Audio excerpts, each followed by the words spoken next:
what's up guys? This is Numeric Citizen here. In today's video, I think it's time to get ready for craft objects. At the time of recording this video, craft objects are still in private beta and has been teased a few times already on Slack and Reddit.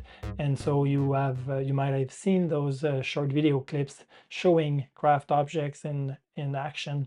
While we wait for the craft team to finish their development of the craft objects, I think it's time to first discuss what are objects in general and how they will be, this concept of objects will be used and applied in a craft environment. Here are the many things that will be covered in this video. First, we will have a discussion about objects in real life. I think it's important to understand these concepts, and also we will revisit the general concept of craft itself before the craft objects is coming. So I think it's important to revisit the very basic craft concept here, and then we will elaborate on the use of objects in craft and how they extend the current craft concept. And then we will have a short discussion regarding Notion and how craft objects is comparing to a Notion database. And I won't be doing a full discussion around comparing those two software, but I think it's worth mentioning how they both compare on the basic principle. And then the last portion of this video will be about discussing how you should get ready to use the craft objects that are coming later this fall. So really, let's get started. What about objects in real life? Let's consider cars, books, movies, computers. Those are all objects that we have in our physical environment. When we have many different instances of an object, we call them, we give them a name because we want to refer them as a collection. And so a collection of objects like cars is useful to use this name to refer this collection of objects. And when we have many instances of an object in a collection, we often want to use a way to distinguish each object in this collection. So for cars, for example, you would use the brand as one way to distinguish each car in the collection. You might also use the color, the year when the car was first released on the market, and so on. The same thing for books. If you have many books that you want to refer to them as a collection of books, then you will use attributes that we will be using to distinguish each book in the collection. And so we use the book title, the release date, the author name, who wrote the book, and so on. So using properties to distinguish each book in a collection is a very handy way of describing those objects in real life. But there's also less tangible objects that we are facing day to day, like a task can be seen as an object, a web page can be seen as an object, an online article also can be seen as an object. And for all those objects, we want to refer to them with a collection name. So we will be using tasks for referring to all the tasks that you are doing in a week, for example. And you might also refer to web page as a collection of different web page, and each of them will use properties or attributes so that you can refer to each of those objects in a collection by referring, for example, in the case of a web page, you will refer to them by using, for example, the URL to locate the web page on the web, and the web page title, the web page publishing date, and so on. So those are very simple principles that you have to keep in mind when working with objects in general, and also when using software like Craft. Before going any further, I think it's time to revisit basic concepts behind craft. You might be using craft for a long time, and I think it's time now to revisit those concepts because when you consider objects in craft, those are augmented concepts that are based on the very fundamental ones. So, what is a document? What is a page? What is a block? What about cards? So those things that we manipulate within craft has been there for a long time, and I think it's very important to revisit those and also consider the relationships between those objects. So let's go to this diagram. So what you have on this diagram is very simple. The very basic construct in craft is a document. And a document actually is the master container in craft. This is the root level container in craft. And from there, you can have a document where you will find a block. A block is placed within a document, but a block can be placed also in what we call a page. A page is a sub-container, but it's always sitting either within a document or a page can be stored within another page. And this is how we create a kind of a hierarchy here. So again, a block can be placed within a page and a block can be placed within a document. And obviously we can have many pages and we can have many blocks, and we can have a block followed by a page and followed by a block, all contained and sitting inside a document. A document can be placed for organization purposes within a folder. A folder is a very special container in craft, and it's on the only way, the only things we use a folder is for organizing documents. Um, a document has some properties like the creation date, the last modification date, the author name, if the document is as a star or not.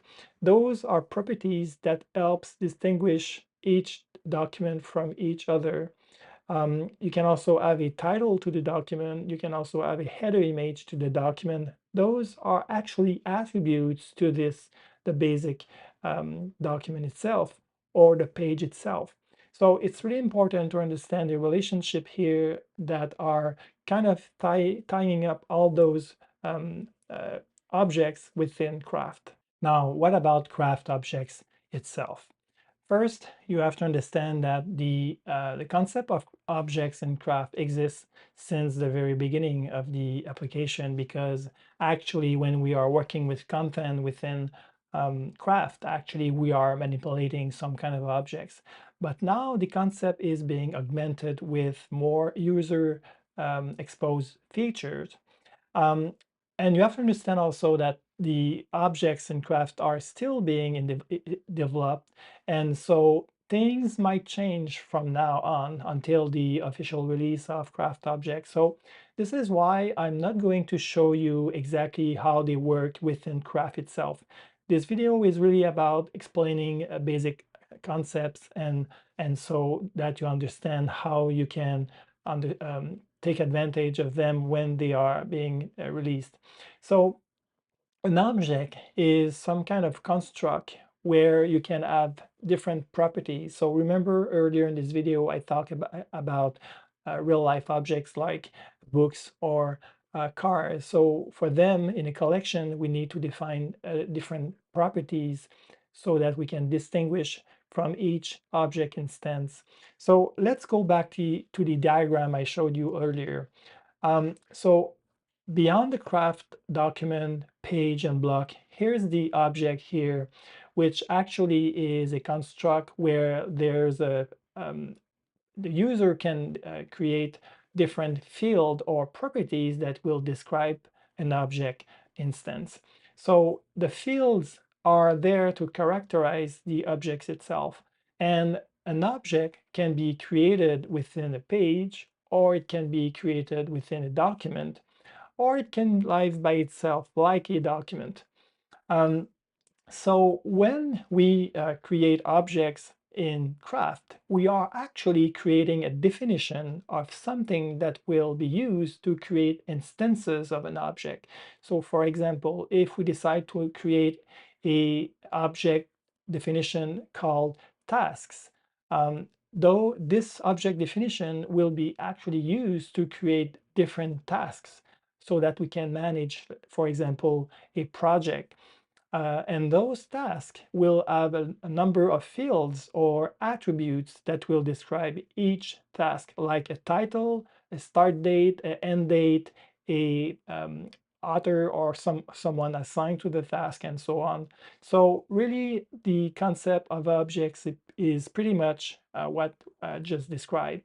Also very important is that an object itself can be linked to another object so that we have a relationship between two objects. For example, if you look back to the concept of a task, which is an instance of a task's object's definition, we can relate those tasks within a higher level object that we can call a project.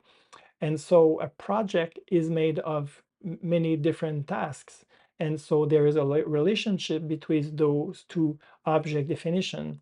So in Craft, when we create an object, we can create a relationship field that will allow us to link a specific object instance to another object instance. In this case, it will be a task sits or is related to a specific object project. So this gives you an overall an overview of the concept of craft object. And I hope that you have a better understanding how those concepts relate to each other. So if you've been a Notion user in the past, or if you saw videos of Notion on YouTube and you saw the concept of databases in Notion, you might ask yourself, are craft objects like Notion database? And the very simple answer is no. The idea behind craft objects is not to fully replicate the concept of databases in Notion. Um, First, let's consider what is a database in Notion. A database in Notion is kind of a table, something that looks like a Excel spreadsheet. And a database has a different number of columns, each columns being a property, and a row is an instance of a record in this Notion database. So I'll give you an example exactly what is a database. In this example here is the Craftometer database in Notion that I'm using to use in the Craft Bible so that I can kind of create a overall score of what is the general sentiment regarding craft in general. And so for that, I'm using different um, lines in the database itself to describe different aspects of the craft ecosystem. So each aspect of craft that I want to kind of evaluate is a line in this database here. And for each aspect, I give it a name, I give it a score, a trend, and a headline that is characterizing the change of trending itself. So I have many lines here in this database, each of them being created from a 4-column database. So this is really a different um, uh, take of using objects in Notion, and this is why they prefer to refer to database in Notion. But in Craft, it's not the same thing, although that we can have some different views when viewing a list of objects that are kind of looking like a Notion database, but this is not Notion database at all. How can you get ready for craft objects? So before going any further, I want to show you my own craft environment, especially how I'm modeling the use of craft objects myself. So I'll give you an example with another diagram. So let's switch to this diagram. So to read this diagram is very simple. Let's start with the bottom of the diagram itself. So I have an object definition called posts. Actually, posts are blog posts that I'm writing. As you might already know, I'm a blogger and writer. And so each time I'm working on a specific blog post, I'm going to create an object called post, and I'll start writing in this document because, again, remember, a craft object is actually a craft document with properties or field to describe this specific post. Also, sometimes I'll release a podcast episode, and so I created a object definition or an object class that designate all the podcast episode that I'm creating. So for that, I'll use the podcast object, and obviously this podcast object is using a different set of fields to describe each podcast episode. Also, as you know, I'm a YouTuber and I'm creating a lot of YouTube videos. And to describe each or to work on each episode or a video, I'll create a specific object called YouTube videos. And in this object, I'll use a template to set up all the document itself. And then I'll fill all the fields to describe this specific YouTube video, like the date it is going to be published, the title, the length of the video itself, and I'll also sometimes create a link of this video to something else, which you will see later. I also sometimes will store web references in Craft, and for that I'll create a special object which is called web references, which contains a few fields to describe this web reference. Now let's look at the relationship with other higher level objects that I'm using in Craft. I have this concept of ideas where an idea can be actually leading to creating one or more posts, or to create a podcast episode, or to release a specific YouTube video, and so on. So the concept of using craft object for creating ideas is only for organizing my content within Craft. And so I have a list of ideas that I came up over time. And then when I see a specific idea itself, I can see all the links to all the posts that this idea generated, or all the podcast episode and so on. I also have what I call a super object called research subjects, which actually is a way for me to work on a very specific um, domain where I'm researching in this specific knowledge domain. And those very specific subject will also be linked to one or many posts if I'm writing many articles related to this very specific research subject. I have a few of those, as you can imagine. The higher up I go in the hierarchy here, the less object instances I will get. And finally, I have this super object that is called a project. I think I have 5 of them, and one of them is called Becoming a Master of Craft. And in this project, I often have many ideas. So this is why I have a relationship between an idea and a project. I might also have many subjects within this project. So I'll create a specific or different instances of a research subject. And then I might also have a podcast that will be created and that will be related to this specific project. And as you can see and already know, since I made many videos about craft, I do have many videos that are linked to this specific project instance called Becoming a Master of Craft. And also, I might store different web references related to a specific project that I have here at the top.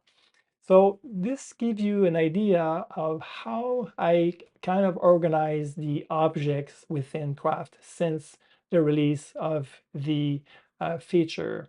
And I hope it gives you an idea of how you could organize the content of your own Craft ecosystem. And this is what I'm going to talk about next. To get yourself ready for Craft objects, think about your content. Look at your content, look at your documents, and what type of documents you are creating. Are they articles? Are they tasks? Are they web references? Um, are they analysis reports? So you have to look at your content and decide what are the main themes of your documents.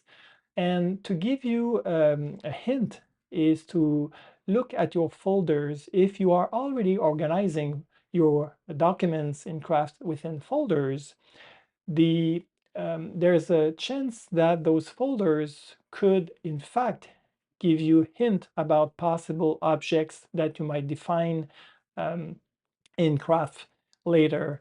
And so, for example, if I consider my own case, I did have a lot of documents that are actually blog posts. And so I decided to create a object called posts and convert all my documents that used to be post as a Craft post object. And by doing that, you understand that the use of the folder itself is less relevant because now in Craft you have in the left sidebar, you will find a group of all your Craft objects definition, and those will kind of replace some of your folders. And this is what I found out over time is that the more I converted my documents into different type of objects, the less I was using folders. So I do use a lot less folders since using Craft Object. And I think this is the best way to try to figure out how you will adapt your Craft usage in order to take advantage of Craft objects when they are released. In my Craft environment, you can see on the left the objects that I'm using in for my day-to-day use cases. And so you have the ideas I talk about, the podcast, the posts, the projects, the research subjects, videos, which are YouTube videos, and web references. And in those specific objects, you will, if I click on that, you will see on the right the actual list of objects within this object collection. So this is the result of many weeks of working and transforming my content within Craft so that I can move from a plain document to an object, which actually, again, is a document with different fields that will describe a specific object instance. That's it for today's video. There's so much more I could talk about, but I'm not allowed to do so for now because, again, the way Craft objects are working might change in a future beta release. And so I'll be waiting for the very last minute to release any more videos regarding Craft objects. But there's many things that I could talk about because I think Craft objects is a game changer for Craft. And again, it will change a lot for many people. And I also maybe I'll talk about the very specific use cases for Craft objects and the limitations that are inherent to the Craft objects themselves. But it's very too early to do so right now. And I know that you maybe wanted to have a look at my environment and see all those actually is all those objects are actually manipulated and created and modified and so on. But again, that's for another video. So thank you for watching. I hope that you learn a few things in this video regarding Craft objects and concepts surrounding Craft objects. If you have any question or comments, please use the comment section below this video, and then I'll try to answer all those questions. Again, thanks for being there, and if you don't subscribe to my YouTube video channel, I think it's time to do so you don't miss any upcoming videos regarding craft objects and other subjects. So thanks for being there, and see you guys for another one soon. Bye.